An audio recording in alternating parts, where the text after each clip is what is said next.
Hello everyone. आज मैं एडुटेरिया 7500 plus समान अध्ययन के बुक का प्रैक्टिस सेट 20 का डिस्कशन करने वाला हूँ। इससे पहले कि 1 से 19 तक का सेट का मैंने पिछले वीडियो में डिस्कशन करा दिया है। अगर आप सबने उसे नहीं देखा है तो प्लीज़ आप देख लीजिए। फ्रेंड्स, अगर आप मेरे चैनल पर नए हैं और वीडियो पहली बार देख रहे हैं तो प्लीज़ मेरे चैनल को सब्सक्राइब कर दीजिए और जिससे मेरे चैनल के सभी वीडियो आप सभी तक पहुँच सकें। फ्रेंड्स, वीडियो पसंद आए तो लाइक भी कर दीजिए और एक बार अपने फ्रेंड्स एंड स्टडी ग्रुप में शेयर कर दीजिए। तो चलिए स्टार्ट करते हैं। Practice set 20। पहला, निम्नलिखित में से कौन सा विकल्प सही सुमेलित नहीं है? स्थल है और खोजकर्ता का नाम बताना है। तो इसमें भीमबेटका की गुफा है, इसकी खोज की थी विष्णु श्रीधर वाकणकर ने। पंचमणि के शैलचित्र की खोज किसने की थी? डीएच गार्डन ने। भारहूत के स्तूप की खोज की थी अलेक्जेंडर कनिंघम ने। रूपनाथ का अभिलेख की खोज किसने की थी फ्रेंड? तो टिपेंथलर नाव के ऑरेन स्टाइल ने खोज की थी रूपनाथ अभिलेख की खोज ऑरेन स्टाइल। और रूपनाथ का अभिलेख है कहाँ? ये एमपी में है, एमपी में। तो इसका राइट ऑप्शन हो जाएगा ऑप्शन डी हो जाएगा, रूपनाथ का अभिलेख। नेक्स्ट है, कौन सा गुप्तकालीन निम्न में से कौन सा गुप्तकालीन मंदिर जो है ये मध्य प्रदेश में स्थित नहीं है? कौन सा है गुप्तकालीन मध्य प्रदेश में स्थित नहीं है? तो इसका राइट ऑप्शन हो जाएगा ऑप्शन डी, दशावतार मंदिर। ये मध्य प्रदेश में स्थित नहीं है। दशावतार मंदिर है कहाँ? ये देवगढ़ ललितपुर उत्तर प्रदेश में है, यूपी में है। नयना नचना कुठार मंदिर ये कहाँ है? ये पार्वती मंदिर है, एमपी में है।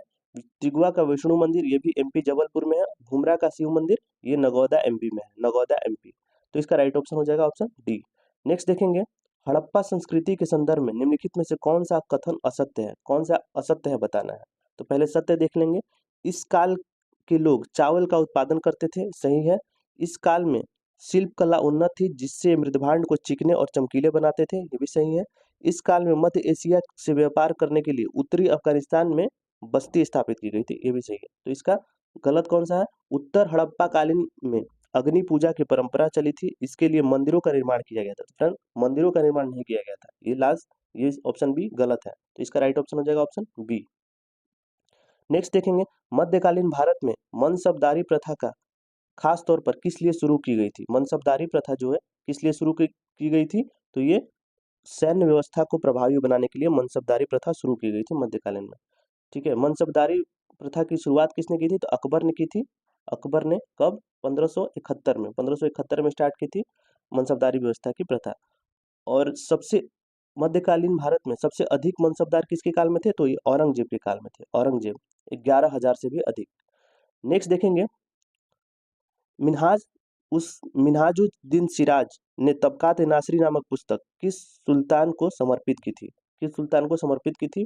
मिन्हाज उद सिराज ने तबकात नासरी नामक पुस्तक किस सुल्तान को समर्पित की थी? तो नसूरुद्दीन महमूद को। राइट ऑप्शन बी हो जाएगा। नेक्स्ट है, उज्बेको का विद्रोह किस मुगल बादशाह के काल में हुआ था? उज्बेको का विद्रोह जो है किस मुगल काल बादशाह के काल में हुआ था?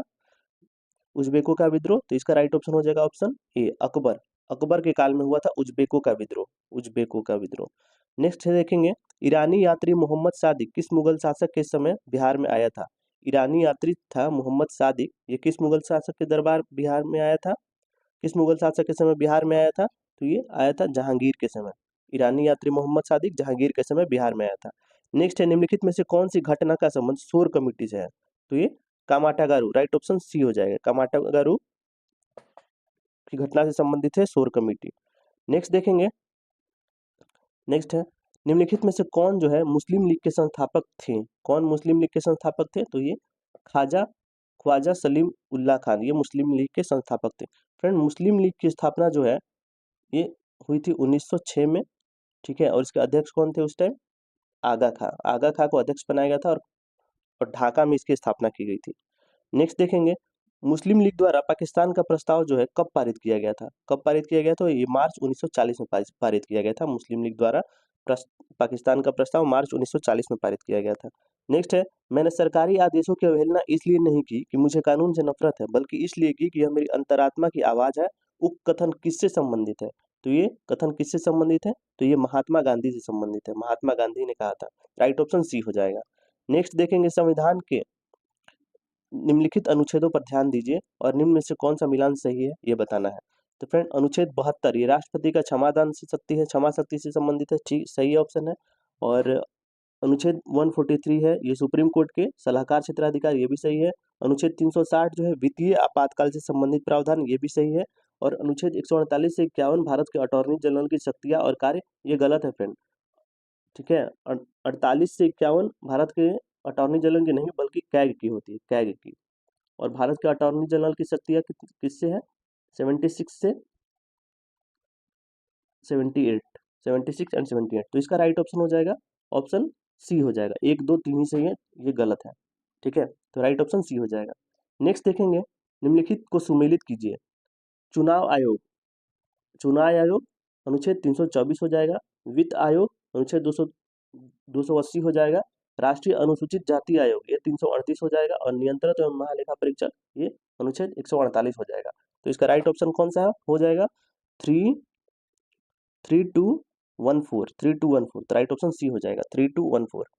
नेक्स्ट देखेंगे, भारत के सर्वोच्च न्यायालय द्वारा जारी दिशा निर्देशों के आलोक में निम्नलिखित में से किस मुद्दे पर न्यायालय द्वारा जनहित याचिका पर विचार नहीं किया जा सकता है? तो किस पर नहीं किया जा सकता है? तो समय से पहले रिहाई के लिए जेल से याचिका नहीं की जा सकती है। ठीक है, राइट ऑप्शन बी हो जाएगा। नेक्स्ट है, निम्नलिखित में से किस संवैधानिक संशोधन अधिनियम में संविधान का हिंदी अनुवाद प्रकाशित करने का प्रावधान किया गया था? किस संविधान संशोधन में? तो ये 58वां संविधान संशोधन में हिंदी अनुवाद प्रकाशित करने का प्रावधान किया गया था। राइट ऑप्शन डी हो जाएगा। नेक्स्ट देखेंगे, नेक्स्ट हो जाएगा, हाँ, भारतीय दंड संहिता 1860 के अंतर्गत वर्तमान में कितने प्रकार के दंड विधान है? भारतीय दंड संहिता 1860 के अंतर्गत वर्तमान में कितने प्रकार के दंड विधान है? तो ये राइट ऑप्शन 5 हो जाएगा, 5 सी। नेक्स्ट है, लोक अदालत के संबंध में निम्नलिखित में से कौन सा कथन गलत है? कौन सा कथन गलत है? लोक अदालत के संबंध में निम्नलिखित में से कौन सा कथन गलत है? तो इसका राइट ऑप्शन हो जाएगा ऑप्शन बी, ये गलत है। लोक अदालत सभी दीवानी और आपराधिक मामलों से निपट सकती है, ये गलत है। सही कौन सा है? लोक अदालत में किसी न्यायालय की शुल्क की आवश्यकता, किसी न्यायालय शुल्क की आवश्यकता नहीं होती लोक अदालत में। सही है, लोक अदालत का अधिनिर्णय एक मान्य डिग्री है। ठीक है, सही है। लोक अदालत के फैसले के खिलाफ अपील की अनुमति नहीं है, ये भी सही है। ठीक है, तो इसका राइट ऑप्शन हो जाएगा ऑप्शन बी। नेक्स्ट है, पूर्व की ओर देखो, लुक ईस्ट पॉलिसी की नीति किसकी सरकार के द्वारा ग्रहण की गई थी? पूर्व की ओर देखो की नीति किसकी सरकार के द्वारा ग्रहण की गई थी? तो ये राइट ऑप्शन हो जाएगा ऑप्शन डी, नरसिम्हा राव। नरसिम्हा राव के द्वारा की सरकार में पूर्व की ओर देखो की नीति ग्रहण की गई थी। फ्रेंड, नरसिम्हा राव ये भारत के 9वें प्रधानमंत्री थे, 9वें प्रधानमंत्री थे। और इनका कार्यकाल था 1991 से 1991 से 1996 तक, 1991 तक था। और नरसिम्हा राव के काल में 73rd, 73वां और 74वां संविधान संशोधन अधिनियम इन्हीं के कार्यकाल के दौरान हुआ था। ठीक है, और इन्हें अभी भारत रत्न भी दिया गया है, नरसिम्हा राव को भी भारत रत्न दिया गया है। ठीक है, नेक्स्ट देखेंगे, चक्रवात के संबंध में कौन सा कथन सत्य है? चक्रवात के संबंध में कौन सा कथन सत्य है? तो उपयुक्त में से कोई नहीं, कोई सत्य नहीं है फ्रेंड। चक्रवात के संबंध में कोई संबंध सत्य नहीं है, क्योंकि केंद्र में दाब उच्च होता है इसमें दिया है, लेकिन केंद्र में दाब चक्रवात में निम्न होता है। निम्न दाब होता है केंद्र में और बाहर उच्च दाब होता है। उत्तरी गोलार्ध में इसकी दिशा घड़ी की सुई के अनुरूप होती है, जबकि चक्रवात की जो है उत्तरी गोलार्ध में इसकी दिशा घड़ी की सुई के विपरीत होती है। चक्रवात की जो है उत्तरी गोलार्ध में घड़ी की दिशा से विपरीत होती है, और दक्षिणी गोलार्ध में इसकी दिशा घड़ी की सुई के विपरीत होती है। लेकिन ये भी गलत है, क्योंकि दक्षिणी गोलार्ध में इसकी दिशा घड़ी की सुई के ही अनुरूप होती है। ठीक है, तो राइट ऑप्शन इसका हो जाएगा डी, कोई इनमें से कोई नहीं। नेक्स्ट देखेंगे, सिंधु की सबसे बड़ी सहायक नदी कौन सी है? सिंधु की सबसे बड़ी सहायक नदी कौन है? ये चिनाब है। सिंधु की सबसे बड़ी सहायक नदी चिनाब है। राइट ऑप्शन बी हो जाएगा। निम्नलिखित में से कौन वलित पर्वत के उदाहरण नहीं है? कौन वलित पर्वत के उदाहरण नहीं है? तो ये पारसनाथ। पारसनाथ जो है ये वलित पर्वत के उदाहरण नहीं है, क्योंकि हिमालय और आल्प्स वलित पर्वत के उदाहरण है। नेक्स्ट देखेंगे, सूची 1 का सूची 2 से मिलान करना है और सही उत्तर का चयन कीजिए। तो इसका हो जाएगा, लौह अयस्क की खान, लौह अयस्क की खान गुआ और नौमुंडी। तांबा की खान, तांबा की खान बालाघाट। बॉक्साइट की खान अमरकंटक पठार। और अभ्रक की खान नीलौर। तो इसका राइट ऑप्शन हो जाएगा 3124, 3124 राइट ऑप्शन सी हो जाएगा। नेक्स्ट देखेंगे, उत्तर भारत में शीत ऋतु में शीतलहर के संबंध में निम्नलिखित कथनों पर विचार कीजिए। उत्तर भारत में शीत ऋतु में शीतलहर के संबंध में निम्नलिखित कथनों पर विचार कीजिए और कौन सा सही है ये बताना है। तो इसका राइट ऑप्शन हो जाएगा ऑप्शन सी, समुद्री प्रभाव का अभाव है इसमें, और उत्तरी भारत हिमालय क्षेत्र के नजदीक है, ये भी सही है। वायु राशि ध्रुवीय क्षेत्रों से उत्तर उत्तर भारत में आती है, ये गलत है। तो इसका राइट ऑप्शन हो जाएगा ऑप्शन सी हो जाएगा। नेक्स्ट है, निम्नलिखित में से कौन सी वायुमंडलीय परत जलवायु और मौसम में सभी परिवर्तनों के लिए जानी जाती है? कौन सा जो वायुमंडलीय परत है वो जलवायु और मौसम में सभी परिवर्तन के लिए जानी जाती है? तो ये राइट ऑप्शन हो जाएगा ऑप्शन डी, क्षोभ मंडल। क्षोभ मंडल जो है वायुमंडलीय परत है, ये जलवायु और मौसम में सभी परिवर्तन के लिए जानी जाती है। क्षोभ मंडल जो है ये पृथ्वी के वायुमंडल का सबसे नीचे का परत है, नीचे का परत है क्षोभ मंडल, ठीक है। और ये सतह से लगभग 13 किलोमीटर ऊंचा है, 13 किलोमीटर तक इसकी ऊंचाई है क्षोभ मंडल की। समताप मंडल की बात करें तो समताप मंडल जो है क्षोभ मंडल के ऊपर का परत है, समताप मंडल क्षोभ मंडल के ऊपर का परत है, और इसी में ओजोन परत पाई जाती है, ओजोन परत इसी में पाई जाती है समताप मंडल में ही। और ओजोन परत की ऊंचाई कितनी होती है इस परत की? तो 32 से 60 किलोमीटर, 32 से 60 किलोमीटर होती है, ठीक है। अब मध्यमंडल, मध्यमंडल जो है ये समताप मंडल के ऊपर का परत है मध्यमंडल, और अंतरिक्ष में से प्रवेश करने वाली जो भी उल्कापिंड है इसी परत में आकर जल जाती है। तो मध्यमंडल के बारे में ये है, ठीक है। तो इसका राइट ऑप्शन हो जाएगा ऑप्शन डी हो जाएगा, ऑप्शन डी। जो भी इंपॉर्टेंट फैक्ट्स मैं बताते जा रहा हूँ फ्रेंड, उसको आप एक जगह नोट करते जाइए, ये भी एग्जाम के लिए बहुत ही हेल्पफुल होगा। नेक्स्ट देखेंगे, निम्नलिखित में से किसे मोलेसिस बेसिन भी कहा जाता है? किसे मोलेसिस बेसिन भी कहा जाता है? तो इसका राइट ऑप्शन हो जाएगा ऑप्शन सी, मिजोरम को। मिजोरम को मोलेसिस बेसिन भी कहा जाता है। नेक्स्ट है, भारतीय उर्वरक निगम की स्थापना किस वर्ष हुई थी? तो 1961 में हुई थी भारतीय उर्वरक निगम की स्थापना। नेक्स्ट है, निद्रा रोग किस जंतु के द्वारा होता है? निद्रा रोग किसके द्वारा होता है? तो ट्रिपेनोसोमा के द्वारा होता है, ट्रिपेनोसोमा के द्वारा निद्रा रोग होता है। नेक्स्ट है, वे जीव जो विभिन्न भोज्य पदार्थों को ठोस या तरल अवस्था में ग्रहण करते हैं क्या कहलाते हैं? जो जीव भोज्य पदार्थों को ठोस या तरल अवस्था में ग्रहण करते हैं वो क्या कहलाता है? तो ये प्राणी समभोजी कहलाता है, प्राणी समभोजी। नेक्स्ट है, पादपों में जिंक की आवश्यकता होती है क्योंकि यह निम्न को सक्रिय करता है। किसको सक्रिय करता है? तो ये पर्णहरित, पर्णहरित को सक्रिय करता है, जिंक की आवश्यकता होती है इसलिए क्योंकि यह पर्णहरित को सक्रिय करता है। नेक्स्ट है, पेशी तंतु के पेशी द्रव्य सार्कोप्लाज्म में उपस्थित किस प्रोटीन में ऑक्सीजन O2 को बांधने की क्षमता पाई जाती है? ठीक है, पेशी तंतु के पेशी द्रव्य में उपस्थित किस प्रोटीन में ऑक्सीजन को बांधने की क्षमता पाई जाती है? तो ये राइट ऑप्शन हो जाएगा ऑप्शन सी, मायोग्लोबिन। मायोग्लोबिन की बांधने की क्षमता पाई जाती है, मायोग्लोबिन की उपस्थिति में ये ऑक्सीजन को बांधने की क्षमता पाई जाती है। नेक्स्ट देखेंगे, स्वायत्त तंत्रिका तंत्र किस पर नियंत्रण करता है? स्वायत्त तंत्रिका तंत्र किस पर नियंत्रण करता है? तो ये प्रतिवर्ती क्रिया पर नियंत्रण करता है, स्वायत्त तंत्रिका तंत्र। नेक्स्ट देखेंगे, द्विगुणित भ्रूण व्यापक होते हैं, क्या होते हैं? तो सभी लैंगिक चयन करने वाले जीव में होते हैं द्विगुणित भ्रूण। नेक्स्ट देखेंगे, निम्नलिखित में से किसको किसी कोशिका की अचल संपत्ति माना जाता है? किसको जो है कोशिका की अचल संपत्ति माना जाता है? तो ये न्यूक्लिक अम्ल को, न्यूक्लिक अम्ल को किसी कोशिका के अचल संपत्ति के रूप में माना जाता है। नेक्स्ट, सबसे बड़ा श्वेत रुधिराणु है, सबसे बड़ा श्वेत रुधिराणु कौन सा है? तो ये है राइट ऑप्शन इसका हो जाएगा ऑप्शन ए, मोनोसाइट। सबसे बड़ा श्वेत रुधिराणु है मोनोसाइट। नेक्स्ट है, युग्मनज में असफल अर्धसूत्री विभाजन के कारण होता है। युग्मनज में असफल अर्धसूत्री विभाजन के कारण उत्पन्न हो सकता है, क्या उत्पन्न हो सकता है? तो इसका राइट ऑप्शन हो जाएगा ऑप्शन डी हो जाएगा, टर्नर सिंड्रोम या क्लाइनफेल्टर सिंड्रोम, ये अर्धसूत्री विभाजन के कारण उत्पन्न हो सकता है। ए और बी राइट ऑप्शन हो जाएगा दोनों। नेक्स्ट देखेंगे, निम्नलिखित में किस प्रक्रिया में CO2 मुक्त नहीं होती है? किस प्रक्रिया में CO2 मुक्त नहीं होती है? तो इसका हो जाएगा लैक्टेट किण्वन, लैक्टेट किण्वन में CO2 मुक्त नहीं होती है, राइट ऑप्शन हो जाएगा ऑप्शन डी। नेक्स्ट देखेंगे, किस अभिक्रिया में भाग लेने वाले पदार्थ को, किसी अभिक्रिया में भाग लेने वाले पदार्थ को क्या कहा जाता है? तो ये कहा जाता है अभिकारक, अभिकारक कहा जाता है, किसी भी अभिक्रिया में भाग लेने वाला पदार्थ को अभिकारक कहा जाता है। नेक्स्ट देखेंगे, सूखा सहिष्णुता से संबंधित हार्मोन है, सूखा सहिष्णुता से संबंधित हार्मोन कौन सा है? तो ये FCC कम्ल है, FCC कम्ल, ये सूखा सहिष्णुता से संबंधित हार्मोन है। बाकी ये सब तीनों भी पादप हार्मोन के उदाहरण है, जिब्रेलिन, साइटोकाइनिन और एसिटिकम सारे पादप हार्मोन के ही उदाहरण है। नेक्स्ट है, सोप स्टोन, सोप स्टोन मुख्यतः क्या होता है? सोप स्टोन क्या होता है? तो ये होता है सोप स्टोन मैग्नीशियम सिलिकेट होता है, सोप स्टोन, सोप स्टोन टाल मुख्यतः क्या होता है? तो ये मैग्नीशियम सिलिकेट होता है। नेक्स्ट जंपिंग जिन सिद्धांत का प्रतिपादन किसके द्वारा किया गया था? तो जंपिंग जिन सिद्धांत का प्रतिपादन ये बारबरा मैकक्लिंटॉक के द्वारा किया गया था। राइट ऑप्शन सी हो जाएगा। नेक्स्ट सार्वत्रिक गुरुत्वीय स्थिरांक का विमीय सूत्र कौन सा है? यूनिवर्सल ग्रेविटेशनल कांस्टेंट, इसका विमीय सूत्र कौन सा है? तो ये ऑप्शन हो जाएगा option A, m-1 L3 T-2, ये राइट ऑप्शन ए हो जाएगा।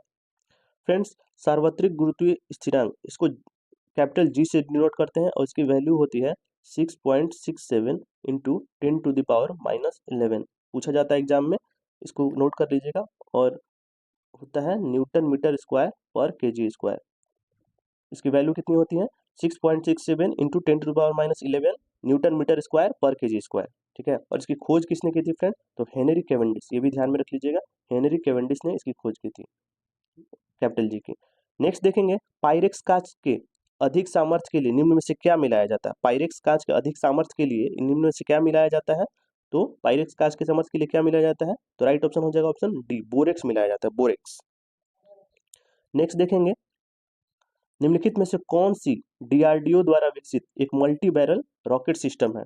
कौन सा ये डीआरडीओ द्वारा विकसित मल्टी बैरल रॉकेट सिस्टम है? तो ये पिनाका जो है ये मल्टी बैरल रॉकेट सिस्टम है। फ्रेंड डीआरडीओ की स्थापना कब हुई थी? 1 जनवरी 1958 को हुई थी। 1 जनवरी 1958 को डीआरडीओ की स्थापना हुई थी और इसका मुख्यालय कहाँ है? नई दिल्ली में है, न्यू दिल्ली में इसका मुख्यालय है। और इसके अध्यक्ष कौन है अभी? समीर बी कामत, नोट कर लीजिए, इंपॉर्टेंट फैक्ट है, समीर बी कामत।